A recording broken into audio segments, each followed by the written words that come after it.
Okay, that was the first one right for me. As I said, I'm going to get this entire bracket right. Actually, that was for all of us, wasn't it? Yeah. Didn't we actually all say Black Legion? Yes. And it ended up being relatively one-sided. What happened, Kiltune? I mean, I think their setup was better, but I don't think it was tons and tons better. I think they didn't mention any tracking disruption, and I'm curious about the role that played in that match. I think that they kind of might have had a little EWAR superiority too, which made the incoming damage really bad. But I don't know. I mean, it looked like a blowout, but I don't think it was it wasn't that gross. It just, their setup was stronger. I think they're similar setups, but theirs was stronger.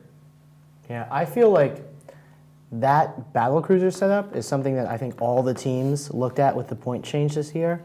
And I actually don't think it's the best setup, but I really like just the idea behind the setup. My secret hope is that we'll see 2 of those teams be fielded in the same match and just see the most brutal slug out that we'll have ever seen. But what's interesting is like what happened here, for looking so brutal, you can actually fit in a lot of disruption, not necessarily tracking disruption, but damps or whatever else, and it actually winds up being sort of a kind of a more EWAR-y match than you would think, because you get so many slots when you bring those cheap mid-sized ships. Yeah, and I kind of thought about the old RUR setups when I saw that battlecruiser, Tech 1 battlecruiser setup, because that's a large part of what they brought as well. I don't remember anything about them. All right. Well, it's I wish I did. The Ronin, when they changed names to RUR and got number 2 in the tournament, they just did it purely on like a mix of battlecruisers. Sweet. Anywho, that's ancient history. It's ancient history. Okay, let's grab a few questions from the forums, but before we do that, let's go see CCP Sunset. Hi, I'm CCP Sunset back in the commentary booth. We have 2 new commentators for you this section. We have John Zastro, who you may have seen in the studio earlier. And heard. And we have a shiny brand new guest, Ravy. Glad to be here. Hi, it's really good to see you. So, how have you been enjoying the matches so far today? Oh, it's been amazing. Yeah? I've loved the tournament and seeing it from this perspective, seeing all the work that's done behind the scenes. It's been great. Yeah, you've been hanging out with the behind-the-scenes guys, and you've been able to watch all the matches so I far? have indeed, yes. Yep. He's been out of eyesight, so I'm not really sure what he was doing back there. He was one of those PL guys, so Yeah. you well, never know what he's up to. I'm sure the guys backstage were keeping a close eye on him. Don't worry about that. We've had lots of questions from the forum. Thank you so much. We've had some really excellent questions coming through. We've noticed quite a few questions about Galente ships, and that's something that I wanted to ask our experts about right now. How do you feel about Galente ships? People saying that they're underused in the tournament. But they're so good. They are used less than a lot of other races. Being close range means that you have to get right up to your opponent's ships, and that can be very difficult, especially when they've got webs. I think we're going to see a lot of Burdixes because they do a ton of damage for the points. And we're going to see a lot of Lachesis and carries for the damps. Yep. Yeah, I think Galente's main strength being their blasters. Blasters are really hard to use for anything except like camping a station undock. And when Sally was talking about balancing in there, I think blasters is really something that they're going to need to look at, and it becomes more apparent when you're in a situation like the Alliance tournament that they're really hard to use. So that being one of the main Galente strengths, you're seeing its weakness here. But sometimes they can be good in certain situations, one being ECM ships. It's nice to have the drones out there. Yeah, those drones can be really useful and really play a pivotal role.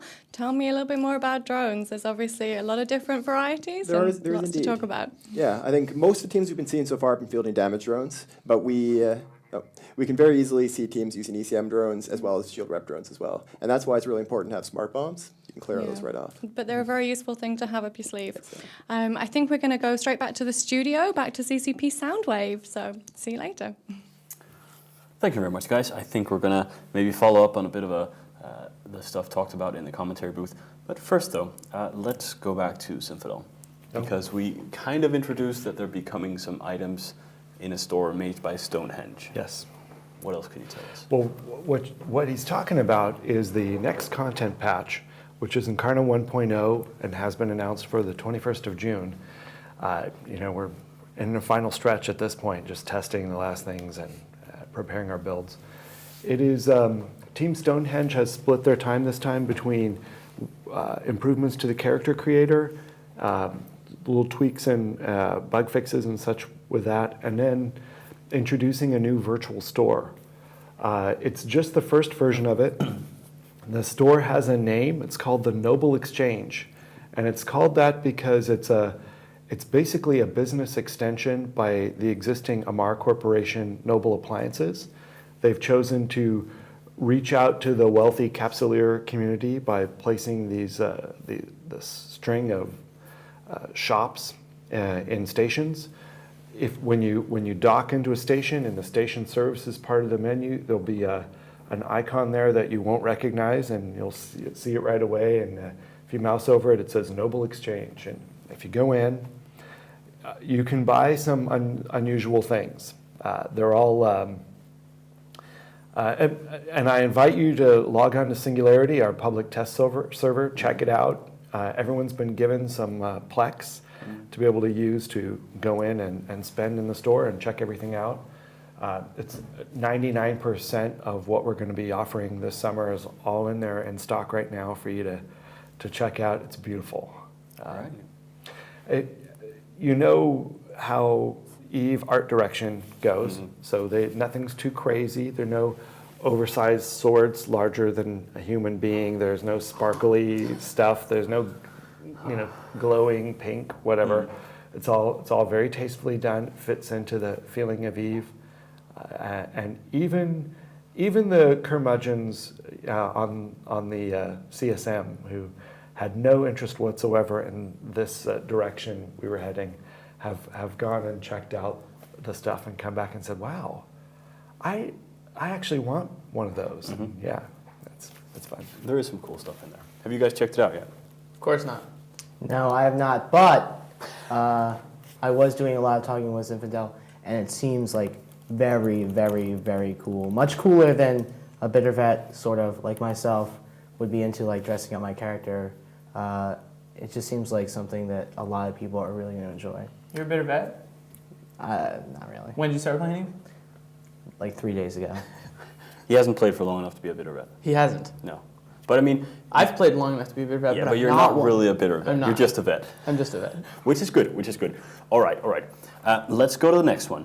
This is one of the matches that I have a bit of trouble predicting. It's one of two matches that I'll get wrong.